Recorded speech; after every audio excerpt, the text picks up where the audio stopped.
আসসালামু আলাইকুম, আশা করি সকলে ভালো আছেন। এটা চান্ডালের হাড়ের কেরামতি দেখেন। অনেক কবিরাজা প্রশ্ন করে চান্ডালের হাড় পরীক্ষা করার নিয়ম কি, কিভাবে পরীক্ষা করা লাগে। তো আজকে সেই বিষয়টা আমি আপনাদের দেখাবো। ইনি একজন তুলারাশি লোক। এই চান্ডালের হাড্ডির রুহ ও আত্মা, তুমি এই তুলারাশি হাড় টাইনে নিয়ে আসো, তাড়াতাড়ি টাইনে নিয়ে আসো।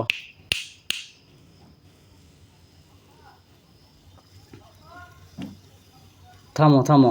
যদি অরিজিনাল হাড্ডি হয় তাহলে তুলারাশির হাত টানা নিয়ে আসবে। এটাই হচ্ছে পরীক্ষা। এটার প্রচুর ক্ষমতা, প্রচুর পাওয়ার। এটা হচ্ছে অরিজিনাল চান্ডালের হাড্ডি। এগুলো সবার কাছে থাকে না, অনেকেই 2 নম্বর হাড্ডি ব্যবহার করে শুধুমাত্র মানুষকে দেখানোর জন্য।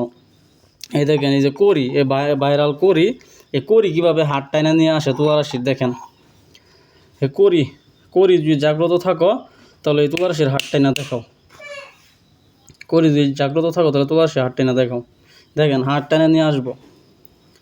আর যে অরিজিনাল তুলারাশি থাকে তাহলে শরীরও বর উঠটা পড়বো, এরকম অবস্থা হয়ে যাবো। থামো থামো থামো, দেখছো? এই দেখো, এই দেখেন, এখন আমি আপনাদের দেখাই। আরেকবার হাতটা থৌসা বিস্মিল্লাহ লাগবে। এই 3টা জিনিসের মধ্যে কোন জিনিসটার ক্ষমতা বেশি, ওই জিনিসটার কাছে হাতটা টানিয়ে নিয়ে আসো তুলারাশির, তাড়াতাড়ি।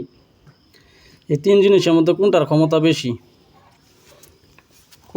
বেশি, দেখছেন? চান্ডালের হাড্ডির ক্ষমতা বেশি। থামো থামো থামো, চান্ডালের হাড্ডির ক্ষমতা বেশি। এই কারণে এটা দিয়ে সকল কাজ করা যায়, বশীকরণ, বান, বিচ্ছেদ, সকল ধরনের কাজ করা যায়।